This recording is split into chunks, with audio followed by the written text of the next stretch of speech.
Welcome, everybody. It is Thursday, April 13th. The year is 2023. My name is Robert Sagers. I'm one of the product managers at Sierra Interactive, and we are here to talk about all kinds of stuff. But we're going to be with us and a special focus today on having a team leader mindset. Got a couple people with me, as always, my esteemed co-host, Buddy Blake and Patrick Keller. I would love for you all to introduce yourselves for anyone who doesn't know you yet. Buddy, let's start with you. Introduce yourself. Where are you? Tell us about your life in real estate, your team setup, and anything else you think is important. My name is Buddy Blake. I'm in Wilmington, North Carolina, which is right on the ocean, all the way east in North Carolina, about an hour north of Myrtle Beach, if you know where that is. And I run a team, recently back to team leader after being a broker owner for 13 years. And, you know, just that's pretty much it. Been doing it since for 26 years now. So about every element you can, from solo to new homes. Did a lot of new homes over the years and still do a good bit and looking to get to do more. Buddy, you can find anybody out there, you can find Buddy's website at buddyblake.com if you want to check it out. Buddy is a wealth of knowledge and expertise. So thanks for joining, Buddy. Patrick, how about you? Yeah, so I'm a real estate agent, team leader, and real estate coach out of Indianapolis, Indiana. I run a micro team model. So a little untraditional model where we have some salaried agents and then some team agents. Been in the business for about 8 years, enjoying every second of it. Love being a leader, producer, and coach, and excited to be here and talk about leadership today. Wonderful. Let's start a little bit about, I know we're gonna kind of contextualize ourselves at this time of life right now, this Thursday, April 13th. But Buddy, I would love to know what's going on in your market. How are things going? Well, every time the interest rates, get with a 5 in the front of it, it gets really busy. Right.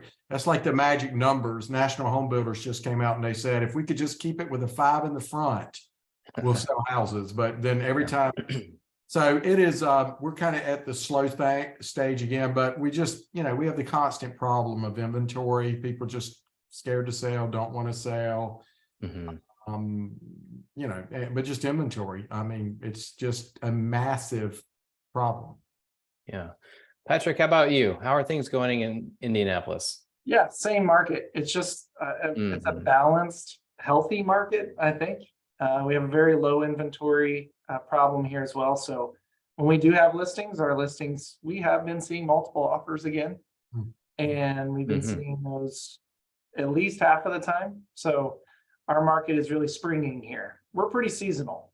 So in Indianapolis, things pop in February, March, and April, all the way to the end of July. So we're ramping up and getting busy. Did you see the same kind of thing in terms of the magic number that Buddy mentioned? Once interest rates dropped below 6, started to see a little bit more interest? Yeah, it was that coupled with our weather. Got it. And there was no pun intended. I wanted to throw that out there. See a little more interest. My apologies. As soon as I said it, I was like, I couldn't take it back. I agree with Patrick. Every time, in our world that we get 75-degree weather or more, it gets really busy again. So, Right.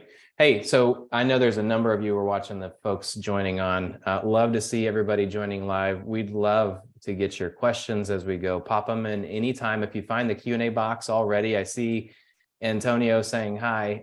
Would love for you to go ahead and post any questions as we go. We're actually going to start with a poll. We're going to start with a poll right now.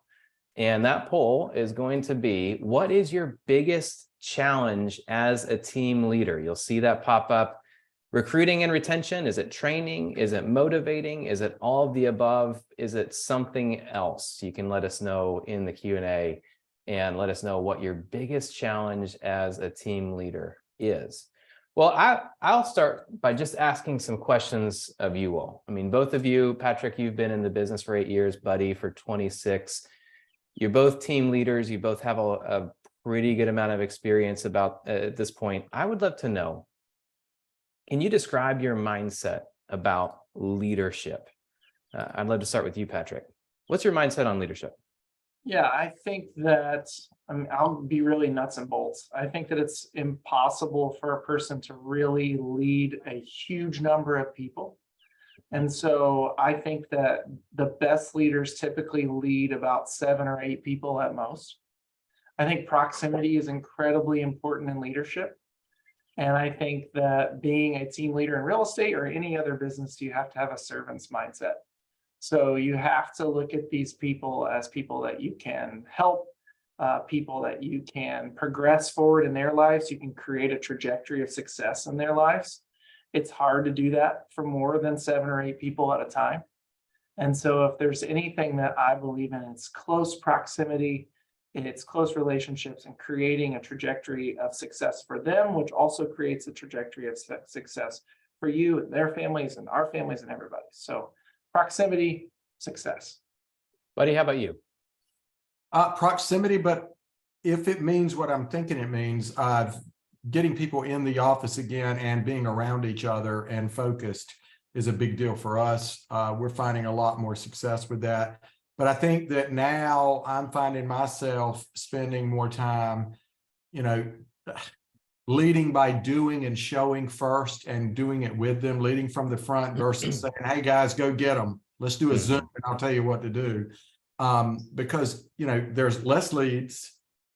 There's less conversions just by the situation with the market. Right. So we've got to walk them through this, and we have to be more engaged with certainly all of our agents, but the most critical agents and the ones that are willing to put up the time and the energy, whether they're new, existing, or whatever. I think it's more important to be in the office, be seen, management by walking around and, hey, pulling each one aside on a weekly basis, nothing super planned, just simply say, how's it going? Tell me what you're seeing. Okay, great. You're having that problem. Well, let me help you. How about if I call that person? Because sometimes a call coming from me can help out. Those little things right now are not only going to retain your people, keep them motivated, but it's also going to get you new people because most team leaders, broker owners don't do those things. It's interesting that you both, in terms of what I got from both of your answers, it takes a lot of time in order to lead in the way that you both described. And Patrick, maybe that's one of the reasons why you mentioned it's difficult to lead well more than 7 to 8 people, not because you can't have more than 7, 8 people who you can lead, but you just can't invest the same amount of time in that many people more than that and still have your sanity. Absolutely. Yeah. And it's really hard to be everything for everyone. And we as leaders want to be everything to everyone on our team, and we can't. And so you can scale your organizations as big as you want. You can scale your teams as big as you want.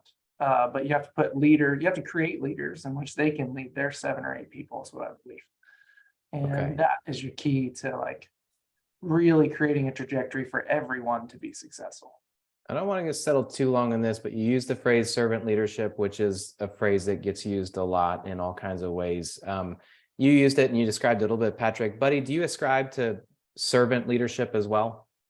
Absolutely. I think, I don't care what business you're in, I think that's where you see the long-term success. And it's the hardest thing to do sometimes, to wash the feet, if you will, and to do the prospecting. I hate prospecting. But I know this, the more that I'll jump on the phone and make a few calls a day and my agents hear it and they know I do it, the more they tell other agents that are doing it and the more they're motivated to do it. I hate it. But I think that in this market, I think it's super important because everything we do is to get a listing now, so. It's both of you started talking a lot. I think the way that you lead is going to create something of a culture. I want to talk about culture building for a minute. There's an article in Inman that my teammate Kim surfaced around culture building, and this is in January. And the writer says, when our team talks about culture, like many teams, we aren't referring to all the fun team perks and interpersonal interactions. We're actually talking about our set of values, goals, and beliefs. And he goes on to say, we are a culture of production first. And so when we're thinking about leadership, we're thinking about having a team leader mindset, we're thinking about culture building. I'm curious, buddy, what's your mindset about culture building? How does culture building, how does it impact the day-to-day of your business? How does it impact the meta of your business, the overall framework for it? Well, I think over the last, for us, and I can speak for me, the last 3 or 4 years, it was about trying to create break points where people could, relax a little bit because we were all flying fast by our seat and all this. Now, I think it's about having those serious, hard conversations about what can we do to grow the business? How do we take advantage of every single person? And we have to really focus not just with our agents, but how we treat our agents is how they're going to treat the clients. We have to dig deeper on every single lead person, whatever you want to call it, and serve them, find out what they're needing, and solve problems for people, not because we can't just take the low-hanging fruit anymore. And that goes for clients, that goes for agents, and we have to do that by example now, in my opinion. Right. Patrick, how about you? How does culture impact everything in your team? Culture impacts everything. And I think as the leader of the organization, you are the definition of what the culture should be. Your team ultimately creates and molds that. Your values as a team can change, like your core values as an organization or team can change over time as people enter into it. If you're a new team leader, the culture is you. We have to have, I believe as leaders, you have to have a culture of vulnerability. You have to be bold. If you're in real estate, you have to have a culture of you produce or you leave. I just left a mastermind call 2 hours ago about how a lot of people are scared that their agents are going to leave. And I see some people talking about retention here. Right. And at the end of the day, sometimes it's okay for agents to leave. I think at the end of the day, you as a leader have to be bold enough to say, hey, if this isn't profitable, or if you aren't producing, or if you're a bad fit, you got to go. Our team has produced more than we ever have after going through a season of letting a lot of agents go. So I think you have to be bold and vulnerable and open. And you also have to create a culture of comfort where folks feel like they can screw up, but still, work hard. And so culture is everything, but it's really just how you structure it early on in your team building process. Well, you both talked about some pain points there, and we just finished our first poll, biggest challenge as a team leader, and I want to share the results and then ask you all your answer. 29% of you said recruiting and retention, 12% of you said training, 12% of you said motivating, 29% of you said all of the above, and then 18% of you said something else. And we can go to some of those something else in a minute, but I'm curious from your all perspective, Patrick, what's your biggest challenge as a team leader? Is it something that kind of fits nice and tidy in the way that we presented in the poll, or is it something else, or all the above? What? Yeah, I mean, for me personally, now with where we're at, I have an 8-person team. Okay, we have independent agents that kind of do their own thing, but we have an 8-person team. And for me, the biggest challenge that I have in managing 8 people and producing is training. And so I hear that when 12% of the audience says training, it's like, how do you come up with more content frequently? How do you come up with new or fresh ideas in order to train your agents at a high level? Recruiting and retention has not been an issue or a North Star for our team because we've been burned by a large team concept before. And I'll be bold and speak to that later here as much as I can, because I think we're all trying to create profitable business, not egocentric businesses. So for me, it's training. And then last thing I'd say is motivation is hard as a leader. And if you're not a galvanizer naturally, it's hard for you to motivate folks. But I also don't know that motivation is something that you can teach someone. I think people are either intrinsically motivated or they are not. Can you hold people to standards that create results? Yes. Can you motivate people? Probably temporarily at times. And really, I think the only way you can do that is by what Buddy said, like you got to show up and you got to show that you do it as well. And then people start to see your success and go. But to sit back and say, hey, you need to do these things because it's going to be great for your life is really challenging to actually motivate people that way. Yeah, it may not always be something that you can just give to someone. There's got to be some intrinsic motivation or something that can be unlocked but can't necessarily just be given, right? What about you, buddy? What challenges are you facing? What's your biggest challenge or biggest challenges as a team leader? Well, I mean, mine right now is, every morning I wake up is how can I make sure that number one is I'm creating enough opportunity for the agents that are doing the work and have, like Patrick said, there's something innate about, who has it. You can't see it, you can't interview it, and you can't figure it out until they're there for a while, because there's people that just have it and it will work. They may not test well, they may not disc profile well, but they just have it and it works. My biggest job is to make sure we have enough opportunity for them. And opportunity to me is defined as number one, you got to have the leads, people to talk to, the database to work, but you got to have the processes and the props and the processes and the procedures and kind of your whole game plan. And that has to change with the market conditions and the culture we live in. You have to change things like that. I mean, things don't work. Email used to be a primary source of getting business. It's not. Text used to be great. Then everybody abused it, or a lot of people abused it, me included. And so now that's not the tool anymore. For me, my waking moment is how can I give the people that are entrusting their livelihood and their family's livelihood enough opportunity, training, resources, and my time. But also that means sometimes, and Patrick said it beautifully, that means you have to give less time to some people who don't have it or don't have the energy to figure out how to find it. And sometimes you just can't give equal time and equal opportunity to everybody. That's just not the way it works in this business, because every one of our opportunities we create costs money. There's an investment that's being made. And I'm costing, if agent A is not converting or not following up the way they should or saying the wrong things, I'm costing agent B and myself money. Right. And that's there's not an opportunity cost. when there's only when there's a slower velocity of sales out there and opportunity, we can't afford to miss these things. Let me pull from some of the lines. It's interesting. I just want to point out the tension you must feel as leaders to say, I'm willing to adapt. You mentioned different tactics and things as the market shifts. You've got to be able to shift while still holding intention. These are people and their families' livelihoods and these types of things. So you're going to experiment and you're going to adapt, but still wanting to see success. So I'm sure there's a tension there. Let me pull some of the quotes from some of our folks who are joining us.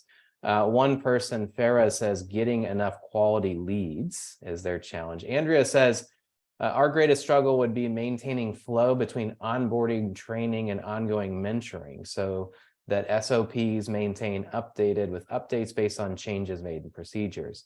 So kind of consistently keeping up with processes as they adjust. Along with different mindset between team lead, 10,000 foot overview mindset, and admin boots on the ground, getting the nuts and bolts done. Both of you I know mentioned about getting in that servant leadership mindset, like you're going to be making some phone calls. Also, Matthew says, biggest challenge at this time is recruiting. Where, how, what? But I'm fairly new in this part of real estate, broker since 2020, and have been an attorney for over a decade dealing with the other side. So my perspective is a bit different to that of an agent. A couple people mentioned, I think, Patrick, this may have been to your point, and Buddy, you mentioned this around the opportunity cost of investing in an underperforming person without the energy or skill set versus investing into somebody who does. A couple people said, Christopher says, this year so far has been gain one, lose one. And Farah, same thing, me too, gain one, lose one. Matthew says, I've organically grown 2 agents since 2020, but hasn't been anywhere near purposeful. That's why we're together today. Now, Austin says, leadership by example is incredibly empowering. And so that is, I think, some of the challenges. Anne has a metric that she's wanting to track, and that is the number of calls before lead answers. So that's her biggest challenge as a team lead. Anything stand out from all of those feedbacks I just provided? Patrick, I see you nodding pretty strong. What stood out? What resonated with you?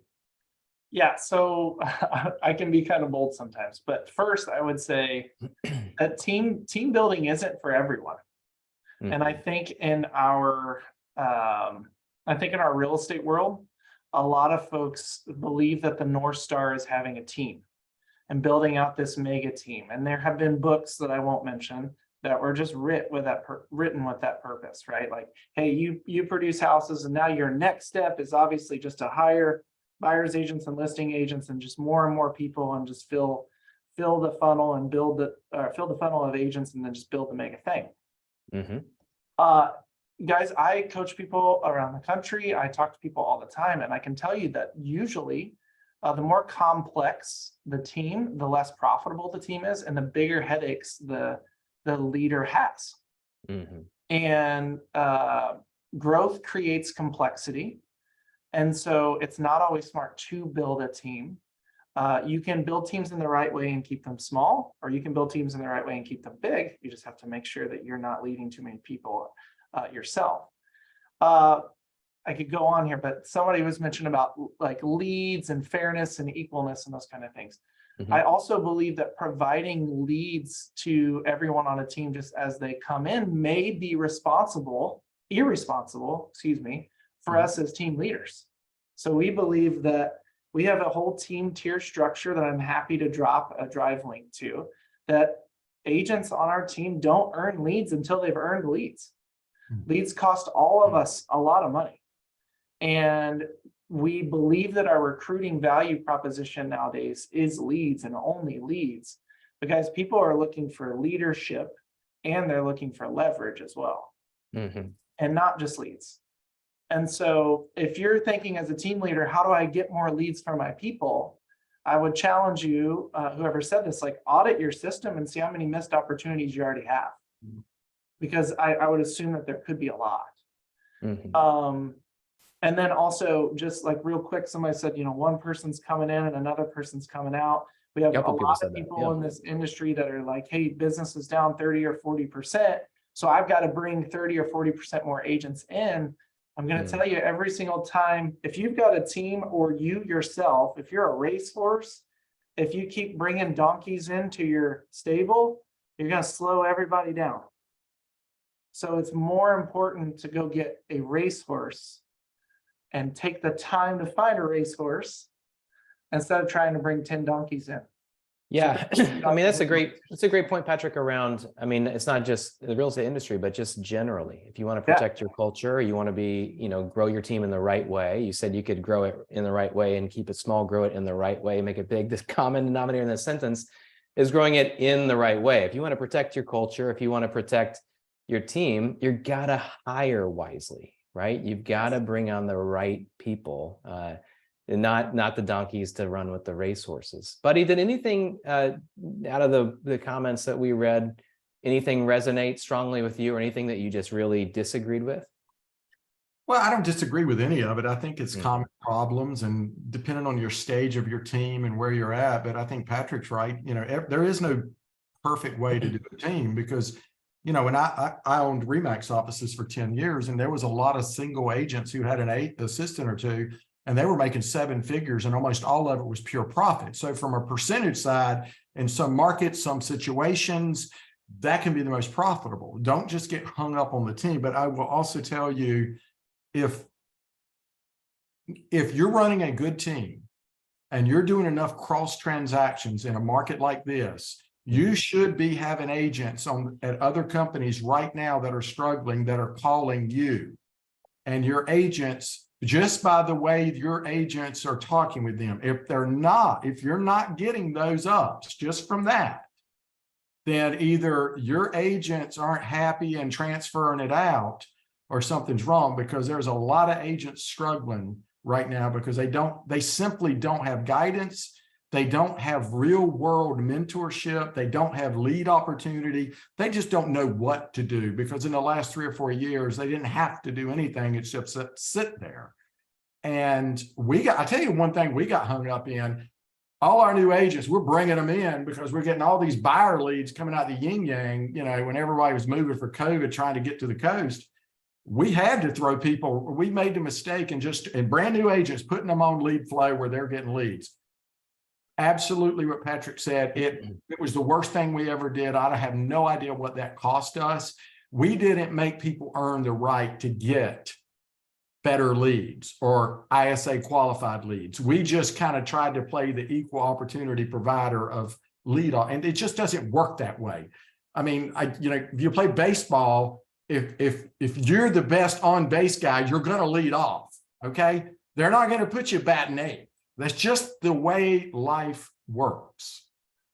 Well, we may have poisoned the poll a little bit. Let's get to our second poll though, because I think it may be that everyone would have already said the same thing. And that is, do you agree or disagree that everyone should be treated equally, even if they are your top producer? If you're watching live with us, as so many of you are, go ahead and fill out that poll. We'll come back to that in just a moment. We can kind of build on it. But while we're letting folks fill out that poll, we got a question from Christopher who asks, what do you believe is a strong team size before it starts to get complicated? And then you mentioned complexities, Patrick. Buddy, with the laugh, I'm going to go to you first. What do you believe is a strong team size before it starts to get complicated? Well, depending on who it is, it could be two people. Yeah. Right. I mean, I think you need to always, you need to figure out what your goals are in life and, with your business, and have a business plan. And then you should never take on more people than you can provide opportunity for, training for, mentorship. Otherwise, you're just you potentially are running them out of the business prematurely if you do that. And you're just not being a very good leader. Patrick, what about you? Buddy, you nailed it. I mean, that's a capacity answer. Looking back through my experience and doing some reading, it's from what I said in the beginning. We've found our best clip, we've found our best stride when our teams are limited at about 7 or 8 people per team. But to what Buddy's point is, it comes down to your capacity. Some people can kill it and manage 12 people at a time.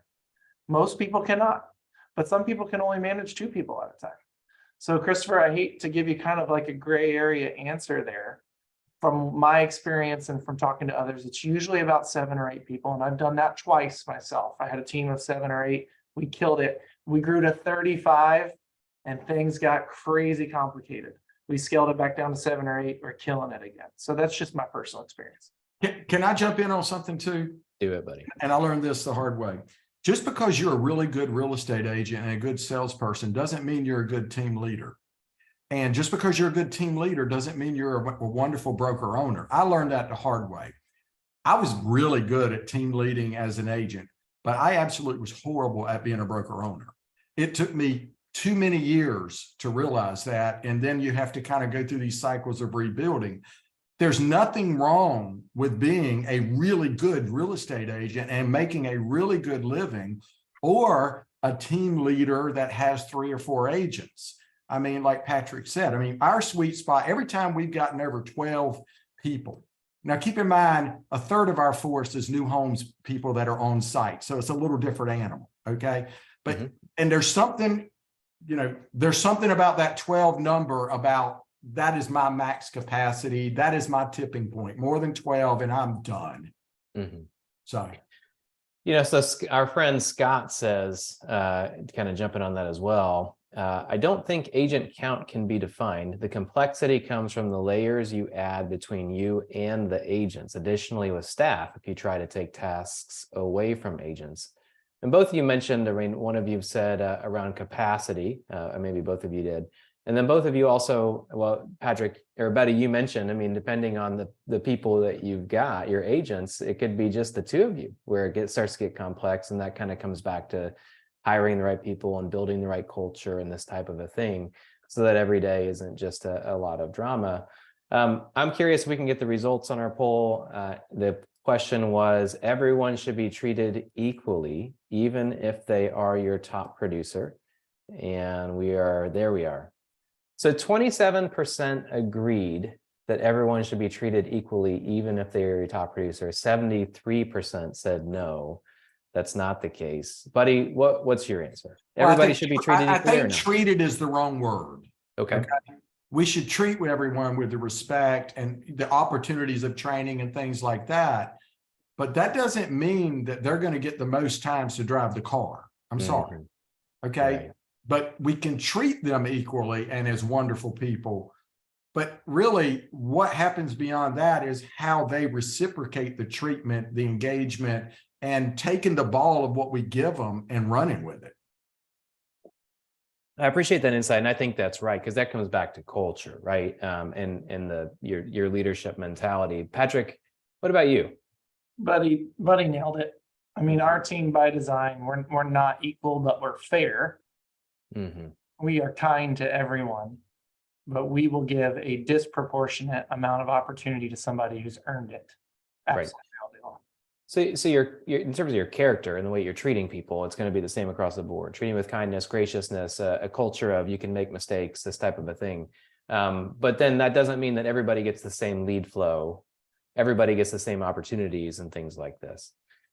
All right, a couple more comments I want to ask. Andrea asks, and I think this builds off a number of things we talked about so far. Andrea says, if you have agents that are on the fence about being an agent or out the door, how best to coach or move forward with those kinds of agents? And I know a lot depends, but let's go through that. Patrick, what would you say?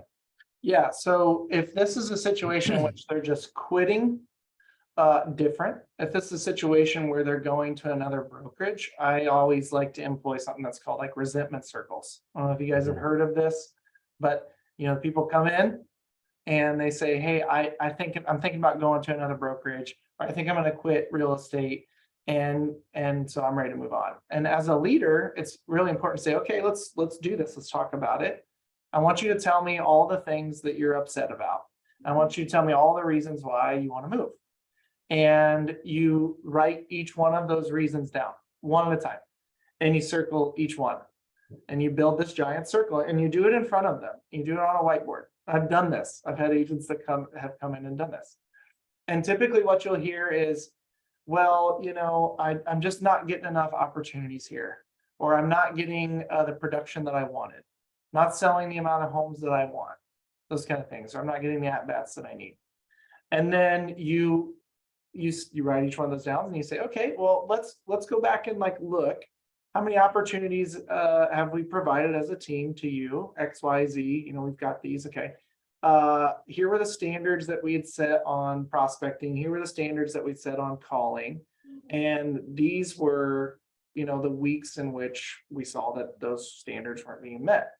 So do you think that this is an us thing, or do you think that this is just a choice thing?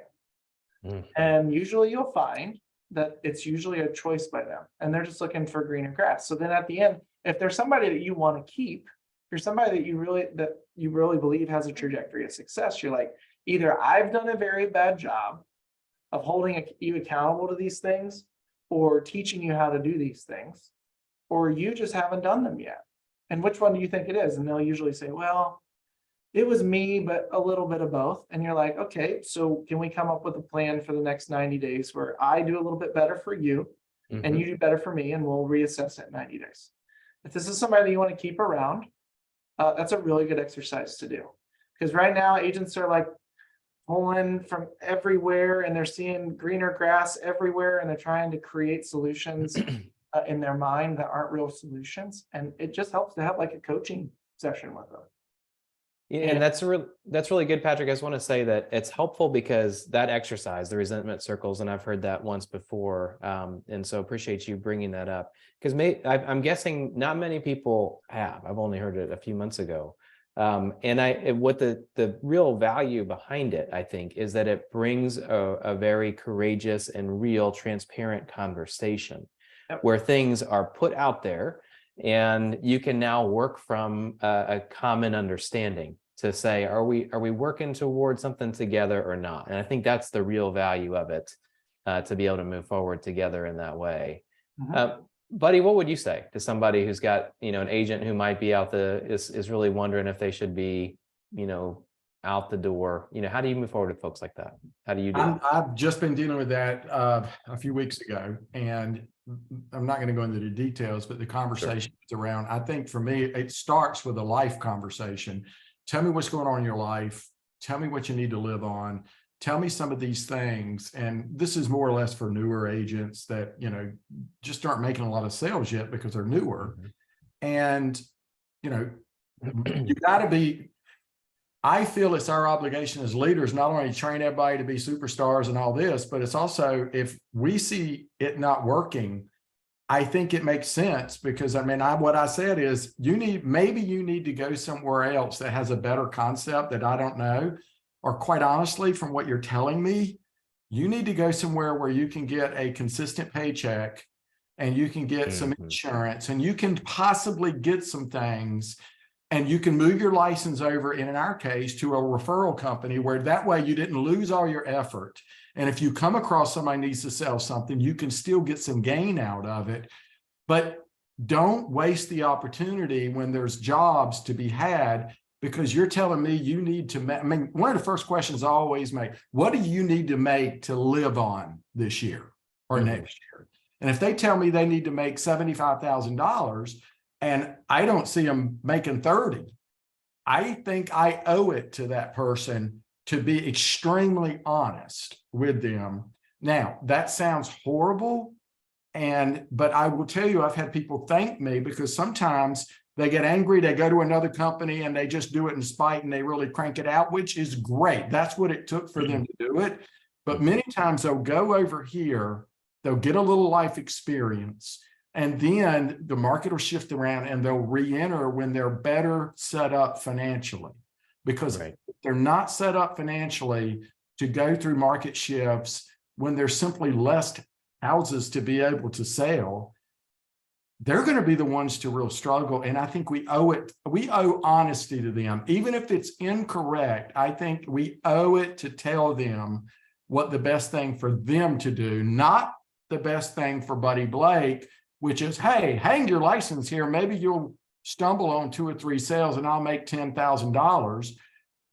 But I think we owe it to people to tell them the real truth. So that goes back to the poll about treating everybody the same, agree or disagree. And it's a bigger conversation than just teaching and training and things like that, because there is a lead time in this business.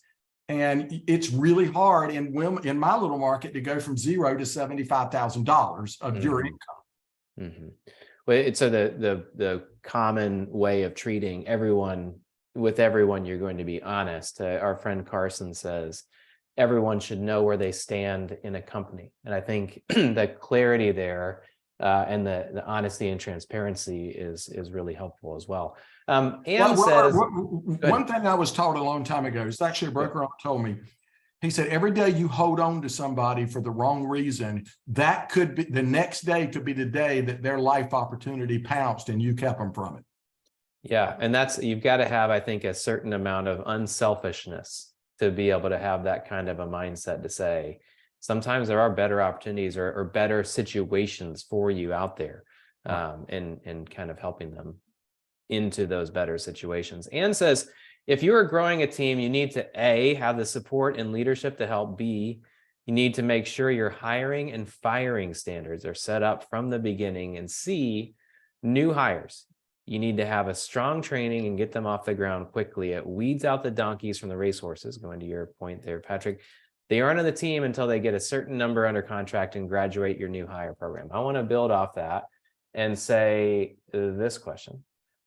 Patrick, walk me through your recruitment and hiring process. What do you do? Yeah. So at first, when do you know to hire? If you guys are in a place right now where you need someone, you probably needed them or could have identified that you needed them 6 months ago. So we, as team leaders, I know that sometimes like we put on this hat that we're just a high producer and then we just teach people how to produce. But you guys, if you're a team leader, you're a CEO of a company. And a CEO's job is to vision cast. And so you have got to be able to see around the corner 6 to 12 months ahead.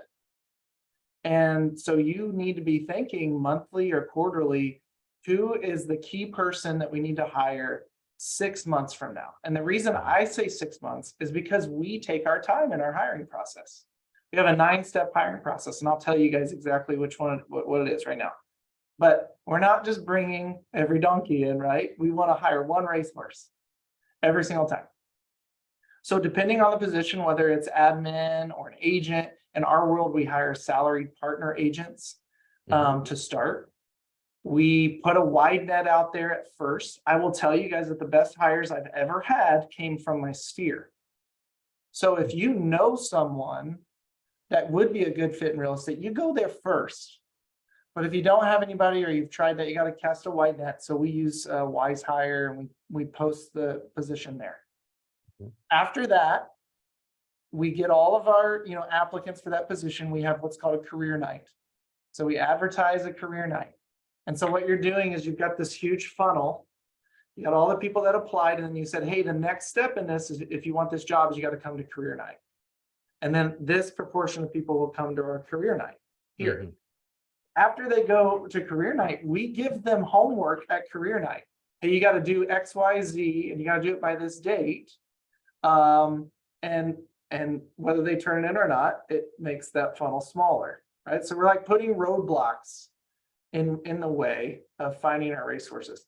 After our career night, if they completed everything and there's still a candidate, we're gonna have an individual meeting with them, with the rainmaker, the CEO, the leader, whatever you want to call it. They have an individual meeting with you. We have a director of growth that we're growing up now. That will be shifted into her role. But for now, they meet with me. We then do a core values assessment. We do ride-alongs. We believe that time in the car is really important if they're agents. So we do a ride-along or a shadow. If they're still there, we're only at like step 6. We have a spousal dinner interview. I know it's kind of crazy, but we'll actually like go out to dinner with their spouse.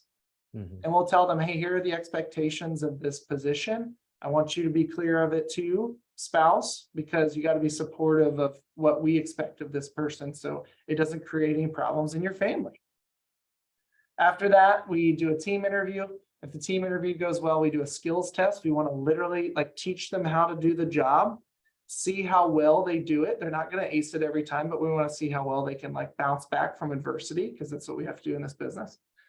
If they pass the skills test, we hire them. So it's a very long funnel, but you find your racehorses that way. And that's why you got to hire 6 to 12 months in advance if you can. Yeah, so that's a long time, but it's very intentional and it's long game oriented, right? Not only in terms of your own personal business, but for those individual people who are joining your team. Absolutely. And Buddy, I know what about we're different? go ahead, Patrick. What's that? I was gonna say, I know that we are absolutely different in that. Yeah. A lot of folks do maybe one interview and they're on the team. Right. And we're looking for racehorses on ours. What about you, buddy? And your process, I think, looks a little bit different than that. It does. It's simplified. I'm not real organized as he is, and I wish I was. I wish I had that skill set, but it's not a given thing. We have a conversation. Our goal is to get a phone call first, because 50% of the job is phone call work. And if they can't have a conversation with me and I carry on, or whoever's talking with them, then there's a pretty good chance we're probably not going to be able to do it with a prospect that they don't know either. So we have that. If we like that, we'll invite them in for a face-to-face interview. I'm there. Usually it's done by me or somebody there, but I'm at least touching point. Hey, hello, et cetera, et cetera. And then if we feel good about them, the next step is we hand them 6 business cards of our agents. And we say, listen, over the next week, I want you to reach out to each one of these agents. And we want you to have a conversation with them, ask any question you want, and ask them what it's like working here. And the reason we do that is twofold. We want our existing agents to have the buy-in so that we can get feedback, okay? Because they're going to be working together, obviously. And we want to get the buy-in from these people. Plus, it's a test, because half of them won't ever make the phone calls to the 6 agents. So if they're not going to call 6 agents, they're not going to call our prospects either. Right. But then the things that we're looking for, truthfully, is we're really, really blunt. Over the years, as the years going on, I quit sugarcoating and talking about all the cool things that we do. And I just really start off with, Robert, tell me what you're looking for. What's your goals? What's your expectations? What do you need to make? And kind of where's your head? Because if their head is somewhere here and it just doesn't make sense in reality, we're going to have that conversation with them. And we're going to tell them, hey, maybe you need to talk to a few other places, because it just, our experience is that's not a realistic expectation, for year one, like $200,000. So, I mean, it's really a simplified 3-step process, but we really put a lot of weight on the conversations with the agents. And then we ask the agents our feedback, and that gets buy-in from our agents, and our agents appreciate that. So. Thank you. I've got a couple of things I want to share from people who are writing comments. Ann says, we only allow people to be full-time agents with us. This kind of comes back to retention a little bit. We are very upfront with but also hiring, because she says, we're very upfront with what your first year in the market looks like. If they follow our plan, you'll get something under contract in an X amount of days. But if you don't think you can do that or are ready to not have income for X amount of time. Tony says, Tony with an I, not an agent, but I am the ISA, lead source manager and transaction coordinator, and run a team of 17 agents. I'm very transparent with everything and have a set of standards, and any agent that does not meet any of the standards get paused on all leads. They like that I am tough and actually hold them accountable for their actions. It has been a year with the same agent so far. That's impressive. One thing, and Christopher says, after everything y'all have shared, he said, I took notes on all that. I like the idea of implementing some extra steps into the hiring process, maybe not as extensive yet. And I want to come back to Melissa's comment here in a second. One thing that maybe some spidey senses went up. And so I want to come back just for a little bit of context, because I think I understand, because I've heard this before from someone else. But Patrick, you mentioned about the spousal interview. Yeah. What's up with the spousal interview? Yeah, I mean, if we are expecting, especially new people, right? I'm talking about new people mostly in this. New people never been in the business before. Never been in the business before. If we're expecting them to have a high level of production, we know, guys, the Rainmaker agents work 50 to 60 to 70 hours a week. And in our 9-step process, people are very excited to work with us. And so they're like, yeah. I mean, I want to be an agent. I want to sell 35 homes a year. I want to sell 45 homes a year. And we're telling them very transparently what that life looks like. They may not be taking that home. Like, they may not be telling their partner all those truths. They may even want it themselves, but maybe their partner doesn't want that for them.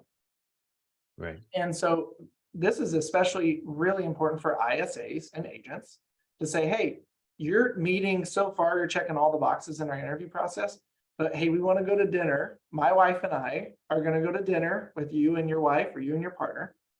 And we're going to sit down and we're just going to talk about what our life has looked like for the last 10 years. And we're going to talk about what the life looks like as a busy agent or a busy inside sales agent. And we want to make sure that you're cool with that. Because if wife or husband or partner is not cool with that over 6 months, if they're not cool with an agent not being able to come home for dinner or being gone on Saturdays and Sundays, it's going to cripple their relationship, and it's going to cripple our team. Yeah. And you don't want to get in the business of crippling relationships. You want to be in the business of building them and helping families and this type of a thing. Yeah. It's a very important step. It's We're also come back important with admin too. I mean, admin in the real estate world, they work at 8 o'clock at night sometimes. Right. And so you have to have that conversation with them as well. Thank you, Patrick, for clarifying that point. Let's come back to retention just a moment. I'm curious, just as another aspect of recruitment, I'm curious if there's what role, if any, your tech stack plays in your recruitment and retention. Patrick, let's start with you. Yeah, absolutely. So to answer this question, you have to know how to best utilize your tech stack. So Sierra Interactive is by far the best CRM ever in the world, my opinion, hands down. Okay. That sounds salesy, but it's true, because I've had 4 others and I've seen Sierra, and we've been with Sierra for a really long time. You have to know how to best utilize your CRM. So you definitely need to take advantage of Sierra Interactive or whoever your CRM provider's training is, so that you can best utilize it. But once a CRM is best utilized, like Sierra, any agent with prior experience that's ever come in to talk to us about working with us Mhm. They're like, are you kidding? Like, you guys can do all this automatically? When a lead comes in, you can engage with them for 2 years. Like, how do I even do that? And it blows their minds, because one, where they were at, they weren't ever told that their CRM does that. They weren't told that how to use it appropriately. Or two, they just didn't have it. Right. Sierra Interactive has always been, from a recruiting standpoint, on our independent agent side of our business, because we have two sides, has always been a very attractive recruiting tool because of how complex and robust it is. So tech is very important to agents. Not to overwhelm them with it. I also think it's important in an interview to not be like, hey, here's our 8 systems, and this system does this, and this system does this, and this, because even younger agents that are tech savvy are gonna be like, what does this do? Keep it simple, keep your systems small and mighty, and they should absolutely be a part of your recruiting process when recruiting experienced agents or agents from other places, for sure. Buddy, how about you? Well, and we've talked about it in the past. I mean, we recruit 2 different ways. We don't really recruit existing agents. They just kind of come to us through transactions and things like that. But we do what's called, we do a paid intern program. It's a scholarship while they're in real estate school for up to 6 weeks. We'll pay them for 10 hours a week. All they do in the first 2 days, we teach them how to use the CRM, Sierra's dialer, and the basic systems. That's it. Then they are simply nothing more than concierge reaching out, verifying database. They are on the dialer, making calls. We move over 100 leads that haven't been touched in a long time from Pines. They work those 100 leads and they categorize them properly. They do the things they need to do. They can't get compensation other than $10 an hour. Well, I guess I'm not supposed to say that, but it is. It's a W-2 position. But the bottom line is, we got 6 weeks to find out if they're going to do that, because it also gives them, while they're getting their real estate license, it gives them an opportunity to build their pipeline. Anything that pops up immediately, they flip it out to an agent. They don't get any bonus from that, because that would be a violation in our state.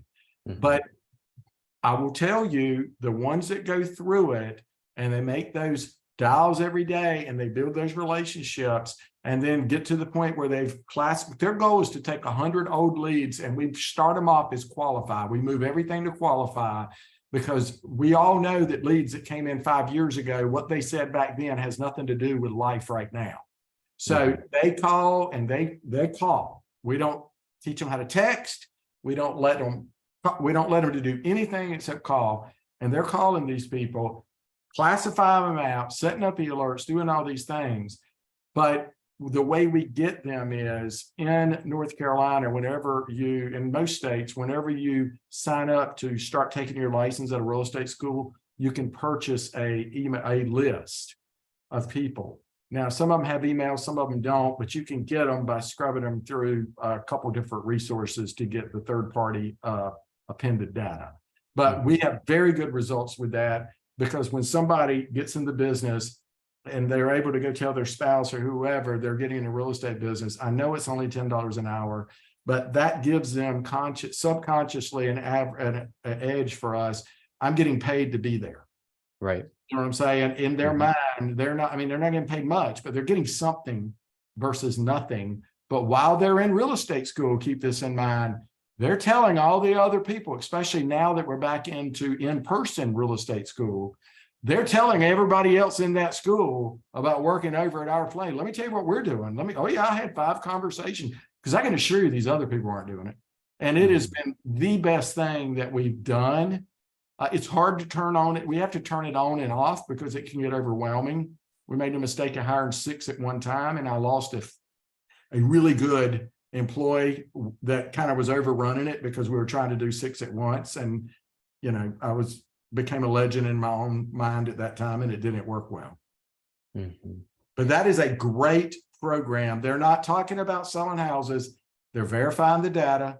They're sending business cards out. They're sending the shell mail. They're doing things that are service only oriented. But if they won't do that, when I'm paying them $10 an hour and I control their schedule, they will never do the things it takes to build a real estate career. Let me ask this from Melissa. I want a yes or a no, because I think it's a yes or a no. Patrick, I like your 9-step process. What does your agent retention look like? Do you feel like you save time in the long run because agents end up staying on your team? Every agent in person, admin agent, anybody that we've ran through this 9-step process has never left us. And anytime I tried to cut corners or shortcut this, we have lost some people. Right. That makes sense. Yep. Okay. We're coming up on our time. I want to ask you one more big question. How, buddy, do you hold agents accountable for their performance? It depends on who they are. I mean, obviously it's by production. I don't run Overwatch on agents that are, selling $10 million a year because they're making their phone calls. They're just calling different people. I'm not going to sit here and say you got to make $100 a day, but somebody that has nothing in the pipeline, has no business going on, blah, blah, blah. We have some bare minimums that they should do. We had a system that we proprietary built, but now that your dialer report, your report is so good, we abandoned that. So we watch that really closely. We stay on top of that, and we email that out every Monday that goes out, everybody's results, so everybody sees the calls. So existing agents are going to make less calls, but typically have more conversations because they're calling different people. Right. Okay. How about you, Patrick? Yeah, so we set a standard on dials and we set a standard on contact ratios. We also have consequences and rewards each week when they don't hit that. So we kind of make it fun, but we also make it sting a little bit. If they don't hit their, every member on my team has to make 100 dials a week. Okay, that's not a lot, but they have to make 100 dials a week. If they don't make 100 dials a week, at the weekly meeting on Thursday, we download their conversations that they have had and we listen to them as a team. And then we build the team up of like, hey, this is what we could have fixed in that conversation. This is what we don't. So they don't like that. So they make their dials. The second consequence is they get their leads turned off for a week. But then we also have rewards. Every single time they meet that number and they beat it by 50 dials, every 50 additional dials that they make, they get a point. At the end of the week, if they are the winner, they get to have lunch with me or anyone that they choose on my dime. And then we have a monthly winner where I pay for them to go out with their spouse or their partner on a date night. So we gamify it a little bit, but we do have consequences. Yeah, that makes sense. Yeah. All right. As we're coming to a close, I'm curious, and start with you, Patrick. A book, a podcast that you would recommend people check out and when they're thinking about a team leader mindset. Yeah, if you're a team leader, I think there's 2 books that I would recommend right out the gate. There's one called Impact Players. Absolutely get that. It's a long read, but it's a good read. And then there's a book called Radical Candor. Talks about how important it is in any team, no matter the size, to be just candid with each other and transparent, because it creates this cohesiveness and this level of trust. Those would be the 2 books that I would read. Thanks, Patrick. What about you, buddy? I'm going to say this because I'm more of meat and potatoes versus theory. I just went through our team. We just went through, this is it right here, a course. I don't know if you can see it. And it's called the Mastery Selling for New Homes. This is one of the best programs and books I've seen. Now, keep in mind, it has some focus on new homes, but in our world, 2/3 of the inventory that is on the market is new homes. So I need our agents to understand the process, but really what it does, it makes you stop and think about your processes, your conversations. If you got a listing, how you're presenting it, the words you're saying. You don't say lot, you say home site. You don't say contract, you say agreement. And I know these are ingrained, but over the last 3 or 4 years, we forgot them. But this is probably one of the most exciting. I sat there for 2 straight days going through it with my team, and it was shockingly eye-opening to a number of them. And it's meat and potatoes, real world. You literally could go through and pull stuff out of this and make your own operations and processes manual for whether it's general brokerage, resales, or new homes. Thank you. All right. Well, this has been wonderful. Listen, we are going to do a few different things after this. Thank you so much, first of all, to everybody who joined and asked questions, contributed. Thank you, Patrick and Buddy. If somebody wants to find you, track you down, yeah, what would they do? they go to meetpk.co, just co. I couldn't afford the .com. It was for sale. So meetpk.co if they want to just talk to me, get to know our process more. Buddy, how about you? Buddy at buddyblake.com, my cell phone number's on there. You can just call me by cell phone. So, Cool. and I return calls. Yes, you do. And if anybody wants to get in touch with me or anybody at Sierra Interactive, you can shoot us a message at hello@sierrainteractive.com. Look, we're going to be meeting again in a couple weeks. We're going to be chatting with our friend Rachel Novak. We're going to be talking about how you can win listings in this low inventory market with buyers that are both fewer in number and savvier than they used to be. So check us out. We'll be having a link to sign up for that dropped into the chat. And if you're watching this on replay, which we will be sending out an email for everybody who signed up with the replay of this, just check it out, sign up for that, and keep joining us. We're going to be continuing to do this. If you've got any feedback or ideas about what we can be doing, shoot a message again to hello@sierrainteractive.com. All right, well, we'll look forward to seeing you next time. Again, Patrick, Buddy, thanks so much for joining today. And for everybody else who joined now and watching in the future, thanks so much.